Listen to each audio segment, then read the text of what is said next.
4వ తరగతి చదువుతున్నాను. నేను చదివే పాఠం పేరు పరమానందయ్య శిష్యులు.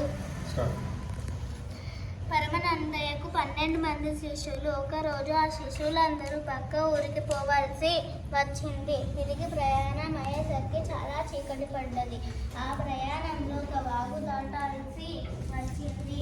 శిష్యులందరూ వాగుని చూడగానే భయం అయ్యింది. ఎట్లా దాటాలి అని కాలుగాలిన పిల్లులా అటు ఇటు తిరుగుసాగారు. వారిలో ఒక శిష్యుడు, ఒరే, ఇప్పుడు రాత్రి అయ్యింది కదా, వాగు దినమంతా ప్రయాణం చేసి అలసిపోయి ఉంటుంది, అది నిద్రపోయే సమయం చూసి మనం దాటుదాం అన్నాడు.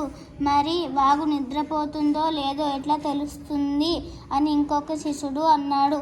ఓహో, అదెంత పని, నేను చిటికలో కనిపెడతా చూడు అని వాగు దగ్గరికి వెళ్ళాడు శిష్యుడు. పోతున్న ఆ వాగు నిద్రపోందో లేదో ఆ శిశునికి తెలియలేదు.